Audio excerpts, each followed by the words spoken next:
پاکستانی حکام کی جانب سے پاکستان میں مقیم افغان مہاجرین اور افغان سٹیزن کارڈ ہولڈرز کو ملک چھوڑنے کے لیے 31 مارچ کی ڈیڈ لائن دی گئی تھی۔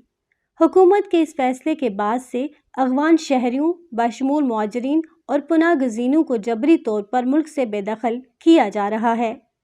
پاکستان میں گزشتہ کئی دہائیوں سے مقیم افغان صحافی حسینہ کا کہنا ہے کہ پاکستان میں افغان مہاجرین کو بنیادی قانونی شہریت سے محروم کیا جا رہا ہے، جو کہ عالمی قوانین کی خلاف ورزی ہے۔ پاکستان میں پچھلے 40 سالوں سے افغان ریفیوجیز پر شہریت کے نام سے ہر طرح کے ظلم ہو رہی ہے۔ پاکستان میں افغان ریفیوجیز کو صحت، تعلیم اور بنیادی قانونی شہریت سے محروم کر رہی ہے، جو دنیا کے ہر انٹرنیشنل لاء کے توہین ہے۔ افغان مہاجرین کو پاکستان کے ساتھ ساتھ افغانستان میں بھی مختلف مشکلات کا سامنا ہے، جن میں امن و امان کے خراب صورتحال کا خطرہ سب سے بڑا مسئلہ ہے۔ افغانستان میں دہشت گردی کا خطرہ اب بھی موجود ہے، جس کی وجہ سے واپسی کرنے والے مہاجرین کو مختلف خطرات کا سامنا کرنا پڑ سکتا ہے۔ صرف حسینہ ہی نہیں بلکہ متعدد افغان شہری حکومت پاکستان کی جانب سے ملک سے جبری طور پر نکالے جانے کی وجہ سے پریشان دکھائی دیتے ہیں۔ ان کا کہنا ہے کہ افغانستان میں ان کے لیے سیکیورٹی، تعلیم اور روزگار سمیت بے شمار چیلنجز ہیں، جن کی وجہ سے وہ اپنے مستقبل کے لیے کافی فکر مند دکھائی دیتے ہیں۔ The biggest problem is the security problem and economical problem, because there is no work, there is no job, and and in addition there is education problem for the Afghan kids, especially for the girls. For example, I have 3 sons, 1 daughter.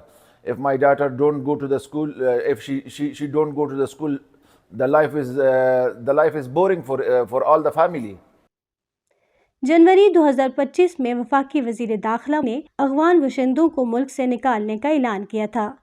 Amnesty international کی web site پر موجود تفصیلات کے مطابق ستمبر 2023 سے فروری 2025 کے دوران پاکستان نے کم از کم 8,44,499 افغان شہریوں کو زبردستی افغانستان بھیجا، جہاں وہ طالبان کے مظالم اور سنگین اقتصادی بحران کے خطرے سے دوچار ہیں۔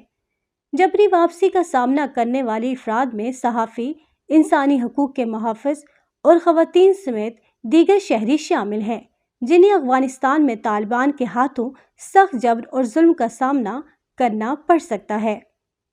بین الاقوامی اداروں کے مطابق 29 جنوری 2025 سے اب تک ہزاروں افغان باشندوں کو جبری طور پر پاکستان سے نکالا جا چکا ہے، تاہم پاکستانی حکام اس حوالے سے متعدد بار رابطے کے باوجود کوئی جواب دینے کو تیار نہیں ہیں۔ پاکستانی صحافی اعجاز سید کا افغان مہاجرین کو پاکستان سے نکالے جانے کے حوالے سے کہنا ہے کہ حکومت پاکستان کی موجودہ پالیسی ان کے لیے ایک بڑا چیلنج ہے۔ دیکھیے، پاکستان میں موجود جو افغان مہاجرین ہیں ان کو جو سب سے بڑا اس وقت چیلنج ہے وہ پاکستان کی پالیسی جو کہ گزشتہ سال ونٹر 2024 میں متعارف کروائی گئی ری لوکیشن کی، کہ جتنے افغان مہاجرین ہیں ان کو واپس افغانستان بھیجا جائے، تو ان کے لیے چیلنج نمبر 1 ہے، کیونکہ زیادہ تر افغان مہاجرین یہاں پر 3rd جنریشن اور 4th جنریشن افغان مہاجرین ہیں، اور وہ یہاں پر ہی پلے بڑے ہیں، ان کو لینگویج یہاں کی آتی ہے، وہ سماج یہاں کے کو جانتے ہیں، تو اس لیے ان کے لیے وہاں واپس جانا افغانستان وہ بڑا مشکل ہے۔ تو ان کے لیے چیلنج نمبر 1 یہ ری لوکیشن پالیسی جو آئی ہے وہ ہے۔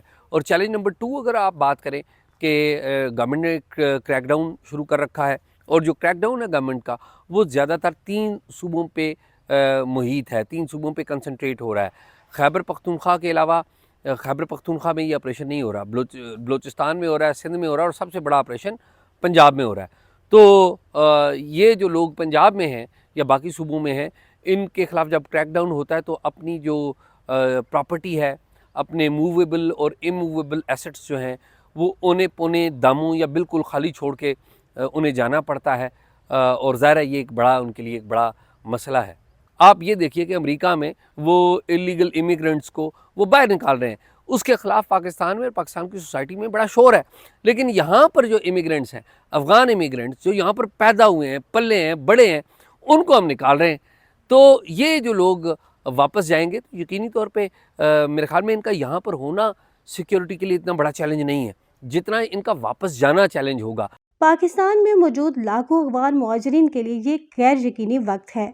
کچھ رضاکارانہ طور پر واپس جا رہے ہیں، جبکہ کچھ اب بھی اپنے مستقبل کے بارے میں فکر مند دکھائی دیتے ہیں۔